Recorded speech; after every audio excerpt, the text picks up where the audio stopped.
इस दुनिया में कितने तरह के लोग बसे हुए हैं। क्या पता आपके साथ खड़ा व्यक्ति ही आपकी जान का दुश्मन हो।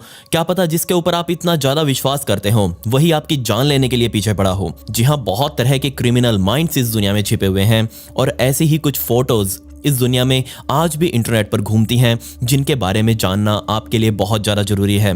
जी हाँ, आज मैं आपको 3 ऐसी फोटोज के पीछे का रहस्य बताऊंगा जिन्हें जानने के बाद आप भी कहेंगे कि क्या ये सच में पॉसिबल था। सब कुछ बताऊंगा आपको इनके बारे में, लेकिन उससे पहले मेरा नाम है विकी और आप देख रहे हैं मिस्टीरियस दुनिया पॉडकास्ट का एक और बहुत ही कमाल का एपिसोड। आप प्लीज इस वीडियो को एक लाइक कर दें और कमेंट्स में पिक में लिख दें ताकि कल की वीडियो में मैं आपको शाउट आउट दे दूं। जरा इस फोटो को देखिए। इस फोटो में आपको क्या अजीब लग रहा है? बेशक आप कहेंगे कि इसमें तो कुछ भी अजीब नहीं है। 3 लड़कियां मजे कर रही हैं, तीनों अच्छी दोस्त लग रही हैं आपस में, इसमें क्या ही अजीब हो सकता है। लेकिन नहीं, जरा रुकिए। इन तीनों के बीच में एक ऐसी दिल दहला देने वाली कहानी छुपी हुई थी जो बाद में निकलकर सामने आई। जी हाँ, जो इसमें राइट साइड में आप लड़की देख रहे हैं इसका नाम है स्काइलर नीस और इसी बेचारी स्काइलर का बिना बात के, लिटरली बिना बात के मर्डर कर दिया गया इसकी ही 2 बेस्ट फ्रेंड्स द्वारा, जिनका नाम शीला एडी और रेचल शॉफ था। और जरा आप देखिए, यही दोनों लड़कियां इसके ही साथ इसकी अच्छी दोस्त बनकर फोटोज क्लिक करवा रही हैं। बेचारी स्काइलर इन दोनों के ऊपर बहुत ज्यादा विश्वास करती थी। ये तीनों आपस में एक साथ स्कूल जाती थी, एक ही बेंच पर बैठती थी और तीनों के बीच में बहुत अच्छा बॉन्ड यहाँ स्कूल वालों ने देखा था। लेकिन कोई नहीं जानता था कि शीला और रेचल के मन में आखिर स्काइलर को लेकर चल क्या रहा है। अगर इन दोनों के द्वारा दिए हुए बयानों की ही माने तो ये दोनों ही आपस में किसी तंत्र मंत्र में फंस चुकी थी। बेशक इन्होंने किसी बाहरी बाबा वगैरह का कोई सहारा नहीं लिया था, लेकिन इन दोनों के मन में ही पता नहीं क्यों यहाँ स्काइलर के लिए नफरत पैदा हो चुकी थी। तीनों के साथ रहते हुए तीनों के बीच अच्छा बॉन्ड था, लेकिन राचेल और शीला आपस में ही ये म्यूचुअली डिसाइड कर चुकी थी कि वो दोनों स्काइलर को पसंद नहीं करती। इसके पीछे का कारण कुछ नहीं है, जस्ट वो स्काइलर से नफरत करती हैं और सिर्फ इसी नफरत की वजह से यहाँ राचेल और शीला ने मिलकर स्काइलर को निपटाने का प्लान बना लिया। कई महीनों की प्लानिंग यहाँ उन्होंने स्काइलर के साथ रहते हुए स्काइलर को निपटाने की करी। उन्होंने कई बार यहाँ स्काइलर को बताया कि एक दिन हम दोनों तुम्हारी मौत का कारण बनेंगे, लेकिन यहाँ बेचारी स्काइलर को लग रहा था कि ये दोनों जस्ट उसकी बेस्ट फ्रेंड्स हैं और ये जस्ट उसके साथ मजाक कर रही हैं। इतना ही नहीं, इन दोनों ने अपनी क्लासमेट्स को भी बताया कि इस तरह से वो स्काइलर से नफरत करती हैं और वो स्काइलर को अपने साथ नहीं देखना चाहती। अपने साथ तो क्या, वो स्काइलर को इस दुनिया में ही नहीं देखना चाहती। और एक दिन ऐसा आएगा जब हम दोनों मिलकर स्काइलर को निपटा देंगे। लेकिन यहाँ स्काइलर के तरह बाकी के क्लासमेट्स को भी लगा कि ये दोनों जस्ट मजाक कर रही हैं। किसी को भी इनके मन में असलियत क्या चल रही थी इसके बारे में एहसास ही नहीं हुआ। कई महीनों की प्लानिंग यहाँ स्काइलर के साथ रहते हुए राचेल और शीला ने कर ली थी। राचेल, स्काइलर, शीला तीनों मिलकर यहाँ रातों को नाइट आउट कर रही थी। यहाँ बेचारी स्काइलर को लगता कि ये दोनों ही उसकी बेस्ट फ्रेंड्स हैं और इन्हीं के साथ बाकी की जिंदगी उसे काटनी है। लेकिन दिन आया 6 जुलाई 2012 का। रात के तकरीबन 12:30 बजे हुए थे और तभी यहाँ स्काइलर के फोन पर एक मैसेज रिसीव हुआ और ये मैसेज किसी और ने नहीं बल्कि शीला और राचेल ने मिलकर ही भेजा था। और इस मैसेज में लिखा हुआ था कि रात हो चुकी है और उन्हें नींद नहीं आ रही, तो क्यों ना यहाँ बाहर निकलकर नाइट आउट वगैरह करने चलते हैं, घूमने फिरने चलते हैं, खा पी कर वापिस आ जाएंगे। शुरुआत में यहाँ स्काइलर ने मना भी किया कि नहीं यार, रात बहुत हो चुकी है और इस टाइम पर बाहर निकलना ठीक नहीं होगा, हम सुबह कहीं बाहर घूमने के लिए चलेंगे, अभी सो जाओ। लेकिन यहाँ राचेल और शीला उसकी ना को स्वीकार नहीं करना चाहते थे। उन्होंने स्काइलर को फोर्स किया और कहा कि तुम जस्ट अपने कमरे से बाहर निकलो, हम दोनों तुम्हें पिक करने के लिए गाड़ी लेकर आ रहे हैं। तभी राचेल और शीला अपनी गाड़ी लेकर स्काइलर के कमरे पर पहुंचे। गाड़ी बाहर लगाई उन्होंने और जो फोटो आप अभी अपनी स्क्रीन पर देख रहे हैं ये उसके घर के बाहर की ही सीसीटीवी में कैद हुई। यहाँ आप देख सकते हैं कि राचेल और शीला की गाड़ी स्काइलर के घर के बाहर खड़ी हुई है और ये इंतजार कर रहे थे स्काइलर के बाहर आने का। कुछ ही टाइम बाद स्काइलर बाहर आई, वो गाड़ी में बैठी और तीनों ने अब गाड़ी को चलाना स्टार्ट किया। ये कोई पहली बार नहीं था जब वो इस तरह से गाड़ी में बैठकर इतनी रात को बाहर निकल रहे हों। वो ऐसे ही यहाँ से बहुत बार बाहर निकलकर पेंसिल्वेनिया अमेरिका के बॉर्डर पर जाकर एक गार्डन में बैठकर आराम फरमाया करते थे। वहां बैठकर दारू वगैरह पीते थे, हंसी मजाक करते थे और कुछ टाइम बाद वापस लौटकर अपने कमरे पर आ जाया करते थे। खैर, ये तीनों अपनी गाड़ी लेकर उस पेंसिल्वेनिया के बॉर्डर पर मौजूद पार्क में पहुंचे। गाड़ी को पार्क किया। रात के तकरीबन 1:30 बज चुके थे और तीनों अब इस पार्क में बैठ चुके थे। लेकिन तभी यहाँ पर राचेल और शीला को याद आया कि वो अपना लाइटर जिससे वो सिगरेट जलाते थे वो गाड़ी में ही भूल आए हैं। तो इन दोनों ने स्काइलर से रिक्वेस्ट करी कि क्या तुम गाड़ी में जाकर वो लाइटर वापस उठाकर ले आओगी। स्काइलर ने कहा ठीक है, कोई दिक्कत नहीं है, मैं अभी जाकर ले आती हूँ।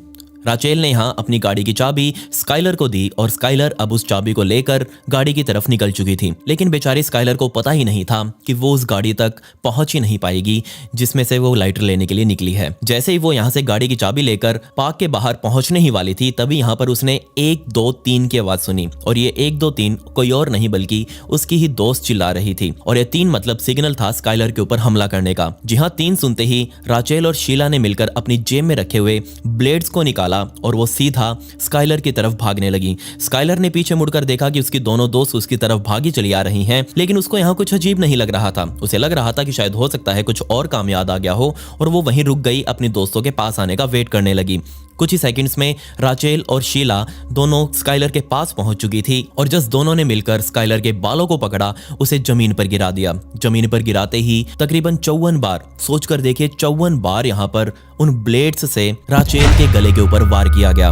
बाद में दिए गए इन दोनों के बयानों ने ही बताया कि उन्होंने यहाँ स्काइलर के गले पर तब तक वार किया जब तक उसके गले से गर्गलिंग आवाज, जो कि खून निकलने के बाहर की आवाज होती है, वो आवाज आनी ना रुक गई। उसकी लाश के आसपास का इलाका पूरी तरह खून से लथपथ हो चुका था। इन दोनों ने मिलकर अपना पहला स्टेप तो पार कर लिया था। बेशक इस बात में कोई शक नहीं कि ये दोनों अपनी ही दोस्त के लिए दरिंदा बनकर सामने आई थी, लेकिन अब इन दोनों का दूसरा प्लान था स्काइलर की बॉडी को ठिकाने लगाना। और इन्होंने पहले ही यहाँ पार्क में घूमकर जगह ढूंढ ली थी कि वो यहाँ पर गड्ढा करेंगे और इस गड्ढे के अंदर स्काइलर की लाश को दफना देंगे। वो अपने साथ यहाँ गाड़ी में फावड़ा और कसी वगैरह लेकर आई थी, जिससे वो पार्क में ही गड्ढा खोदने वाली थी। उन्होंने गाड़ी की डिग्गी से फावड़ा और कसी निकाली और अपनी जो जगह उन्होंने चूज की थी पार्क में, वहां जाकर गड्ढा खोदने लगी। लेकिन यहाँ एक दिक्कत आ गई, उन्होंने पार्क की मिट्टी को अच्छे से एनालाइज नहीं किया। उनको नहीं पता था कि पार्क में जो ऊपरी मिट्टी है वो तो नरम है, उसके नीचे यहाँ चट्टानी पत्थर मौजूद हैं। और ये चीज जब उनके सामने आई खोदते हुए तो वो बहुत ज्यादा परेशान हो गई। उन्हें समझ नहीं आ रहा था कि वो इन छोटी छोटी फावड़ा और कसियों से इस चट्टानी पत्थर को तो बिल्कुल नहीं खोद सकते। उन्होंने आसपास कहीं और जगह भी गड्ढे खोदने की ट्राई करी, लेकिन हर जगह थोड़ी ही नीचे जाने के बाद वो चट्टानी पत्थर उनके सामने आ रहे थे। महीनों की प्लानिंग अब उनकी फेल होती हुई दिखाई दे रही थी। आधा काम वो कर चुकी थी, आधा काम अब उनका बाकी था। जिसके बाद उन्होंने सिंपली स्काइलर की लाश को उठाया, पास ही मौजूद झाड़ियों में फेंका और उसके ऊपर साइड में पड़े ईंटों को फेंक दिया। स्काइलर के कपड़े यहां से उन्होंने उतार लिए थे और उसके बाद उन कपड़ों को भी आग लगा दी। और जस्ट ये काम करने के बाद वो अपनी गाड़ी में वापस बैठी और अपने अपने घर जाकर आराम से सो गई। अगले दिन जब स्काइलर अपने घर नहीं पहुंची तो उसके माता पिता बहुत ज्यादा परेशान हो गए। उन्होंने जाकर तुरंत यहाँ पुलिस स्टेशन में रिपोर्ट लिखवाई कि उनकी बेटी ऐसे ऐसे अभी तक घर नहीं पहुंची है। और क्या आप इस बात पर विश्वास करेंगे कि रिपोर्ट लिखवाते टाइम यहाँ उसके माता पिता के साथ राचेल और शीला भी पुलिस स्टेशन में ही खड़ी हुई थी। बेशर्मों की तरह यहाँ राचेल और शीला उसके माता पिता के गले लग लग कर रो रही थी और अफसोस कर रही थी कि स्काइलर कहाँ चली गई। जरा आप इस पोस्ट को देखिए। ये पोस्ट किसी और ने नहीं बल्कि शीला ने ही अपने ट्विटर हैंडल पर पोस्ट करी थी, जिसके अंदर लिखा हुआ था कि you will always be my best friend, I miss you more than you could ever know. हत्यारे ही जब इस तरह की पोस्ट ट्विटर के ऊपर डालेंगे या फिर किसी भी सोशल मीडिया के ऊपर डालेंगे तो कौन ही उनके ऊपर विश्वास करेगा। पुलिस ने अपना पूरा जोर लगा दिया, लेकिन उनको हत्यारे का पता नहीं लग पा रहा था। उनको यहाँ स्काइलर की लाश तो मिल चुकी थी, लेकिन ये नहीं पता था कि कौन ये काम कर सकता है। ऑब्वियसली यहाँ बेस्ट फ्रेंड्स के ऊपर कौन ही शक करेगा। यहाँ जब शीला और राचेल से पूछताछ की गई तो उन्होंने कह दिया कि वो तो जस्ट अपने घर पर ही थी उस टाइम पर जिस टाइम पर ये सारा कांड हुआ। लेकिन अब एक डर था जो इन दोनों के मन में बैठ चुका था। उनको लग रहा था कि आज नहीं तो कल पुलिस उन तक दोबारा पहुंचेगी और उनका जुर्म पकड़ा जाएगा। और अब आप सोच कर देखिए, 5 महीनों का समय बीत चुका था इस जांच को चलते हुए। दिन आया 3 जनवरी 2013 का, जब राचेल और शीला एक बार फिर से पुलिस स्टेशन पहुंची और दोनों ने पहुंचकर वहां अपना जुर्म कबूल कर लिया। उनको लग रहा था कि अगर वो खुद से जाकर सरेंडर करेंगी तो उनको कम सजा मिलेगी। और जब इन्होंने अपना एक कबूलनामा पुलिस के सामने स्वीकारा तो इनके बयानों के मुताबिक वो उस जगह पर दोबारा गए जहां पर यह सारा कांड किया था। उन्होंने वहां वो गड्ढे भी दिखाए जहां वो उन्होंने खोदने की ट्राई करी थी, लेकिन वो खुदे नहीं क्योंकि नीचे पत्थर मौजूद था। शीला को यहाँ 40 सालों की और राचेल को यहाँ 30 सालों की सजा सुनाई गई। बेशक वो इस सजा में 10 सालों बाद पैरोल के लिए अप्लाई कर सकते हैं, यानी कि अब 2023 में 10 साल उनके पूरे हो जाएंगे। वो अभी तक जेल में ही बंद हैं और अब इसी साल वो पैरोल के लिए अप्लाई कर सकते हैं और वो बाहर आ सकती हैं दोनों। ये कहानी थी एक बहुत ही डिस्टर्बिंग फोटो की। अब चलते हैं दूसरी फोटो की तरफ। जरा इस फोटो को देखिए जो आपकी स्क्रीन पर अभी आ रही है। वैसे तो इस फोटो को असलियत में सन 1979 यानी कि 1979 में क्लिक किया गया था। असल में ये फोटो ऑस्ट्रेलिया के सिडनी में बने एक लूना पार्क के बाहर की है। इस लूना पार्क में एक स्पेशल घोस्ट ट्रेन उस टाइम पर चलाई जाती थी जो कि बच्चों के बीच में बहुत ज़्यादा फेमस थी। बच्चे इस घोस्ट ट्रेन में बैठने के लिए हमेशा से एक्साइटेड रहते थे और हमेशा ही इस पार्क में इस ट्रेन पर बैठने के लिए भीड़ लगी रहती थी। और ये फोटो जस्ट उसी लूना पार्क के बाहर क्लिक की गई थी। इस फोटो में जो आप छोटा सा लड़का साइड में देख रहे हैं लेफ्ट साइड में, इस लड़के का नाम डेमियन गॉडसन है और ये बच्चा असल में अपने बड़े भाई और अपने माता पिता के साथ इस लूना पार्क में उस दिन एंजॉयमेंट के लिए आया हुआ था। फाइनली अब उनकी भी बारी आ चुकी थी इस घोस्ट ट्रेन में बैठने की। पूरा दिन उन्होंने थीम पार्क में एंजॉय किया और वेट कर रहे थे कि कब उनकी बारी आएगी जब वो इस घोस्ट ट्रेन की सवारी करेंगे। खैर अब यहाँ शाम होते होते उनके ग्रुप की बारी आ चुकी थी और जस्ट इस ट्रेन में बैठने से पहले यहाँ डेमियन की माता ने इस फोटो को क्लिक किया। इस बच्चे के साथ खड़ा ये राक्षस जैसा आदमी कौन था ये आज तक पता नहीं चल पाया। यहाँ डेमियन की माता को लग रहा था कि ये जरूर इस पार्क में काम करने वाला कोई एक्टर होगा जिसने इस तरह की कॉस्ट्यूम डाली हुई है और वो जस्ट बच्चों के साथ आकर फोटोज क्लिक करवा रहा है। डेमियन का बड़ा भाई और उसके पिता ही यहाँ इस ट्रेन के अंदर बैठने वाले थे, जबकि डेमियन की माता जेनी वो यहाँ दूर बैठकर आइसक्रीम खाने वाली थी और इस घोस्ट ट्रेन की राइड को वो दूर से ही देखने वाली थी। चारों का प्लान सेट हो चुका था। यहाँ जेनी को छोड़कर तीनों यानी कि डेमियन का बड़ा भाई और उसका पिता तीनों घोस्ट ट्रेन में जाकर बैठ गए और जेनी ने दूर जाकर आइसक्रीम खरीदी। और जब ये जेनी दूर बैठकर आइसक्रीम खा रही थी उसने नोटिस किया कि इस घोस्ट ट्रेन से बहुत तेज धुआं निकल रहा है। इस तरह का धुआं उसने आज से पहले कभी इस घोस्ट ट्रेन से निकलता हुआ नहीं देखा था। उसने तुरंत अपनी आइसक्रीम फेंकी और वो घोस्ट ट्रेन की तरफ भागने लगी और जब उसने पास जाकर देखा तो उसको महसूस हुआ कि ये पूरी ट्रेन ना सिर्फ घोस्ट ट्रेन बल्कि द बर्निंग ट्रेन बन चुकी थी। पूरी की पूरी ट्रेन आग की चपेट में आ चुकी थी। उस टाइम पर इस घोस्ट ट्रेन के अंदर तकरीबन 35 लोग मौजूद थे और इनमें से 7 लोगों की मौके पर ही मौत हो गई। और इन मरने वाले 7 लोगों में जेनी के हस्बैंड क्रेग, उनका बड़ा बेटा और उनका छोटा बेटा डेमियन भी मौजूद था।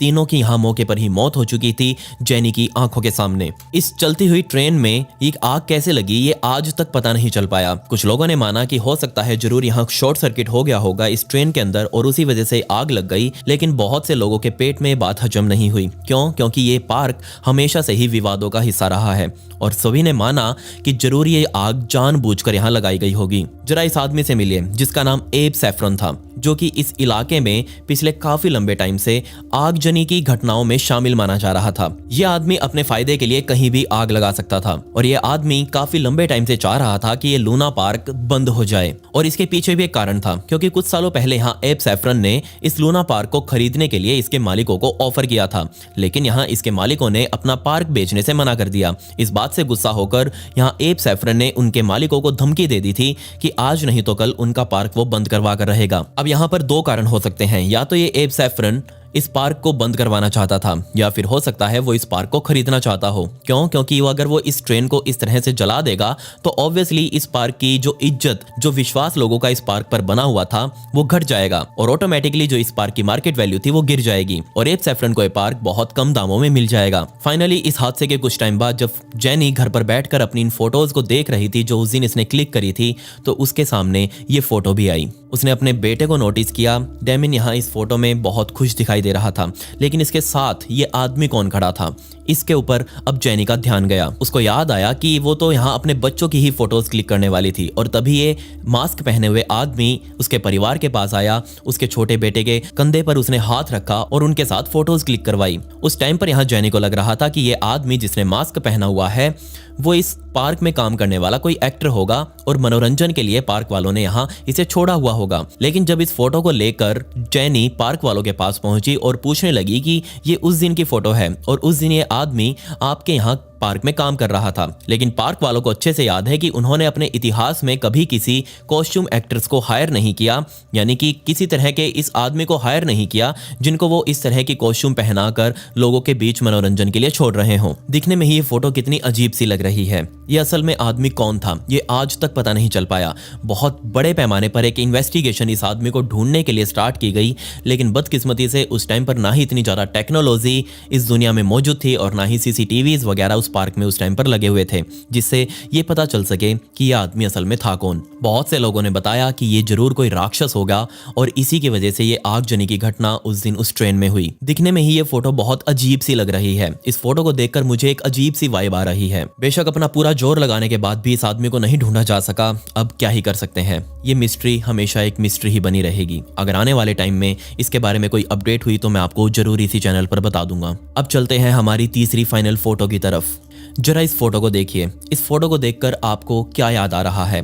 बेशक हो ना हो, आपने ये फोटो इंटरनेट पर पहले जरूर देखी होगी और स्पेशली यूट्यूब पर तो आपने बहुत देखी होगी। क्यों? क्योंकि यहाँ इस फोटो को थंबनेल बनाकर बहुत सारी वीडियोस इंटरनेट पर पब्लिश की गई, लेकिन किसी को भी असल में इस फोटो का सच नहीं पता। बहुत से लोग इसे जेल मान रहे थे कि पुराने जमाने में इस तरह से कैदियों को सजा दी जाती थी, लेकिन असल में ये फोटो सन 1913 में मंगोलिया में क्लिक किया गया था, जिसके अंदर एक महिला को मरने के लिए खुले इलाके में एक डब्बे के अंदर कैद करके छोड़ा गया था। इस तरह की सजा को मंगोलिया में मेयरमेंट के नाम से जाना जाता है। इतिहास में इस तरह की सजा को बहुत बड़े पैमाने पर इस्तेमाल किया जाता रहा है, लेकिन जैसे ही 20वीं सदी शुरू हुई उस टाइम पर इस तरह की क्रूर सजाओं के ऊपर बैन लगा दिया गया था। लेकिन मंगोलिया में ये उस टाइम पर भी ऑपरेट की जा रही थी। मंगोलिया में इस तरह की सजाएं सिर्फ उन्हें दी जाती हैं जो कि सरकार के खिलाफ बोलते हैं या फिर जो सच्चाई उठाने के लिए वहां पर अपनी आवाज खोलते हैं। ये महिला जिसे इस तरह से इस डब्बे के अंदर कैद करके रखा गया था, ये महिला कौन थी ये आज तक पता नहीं चल पाया। इस महिला ने क्या किया था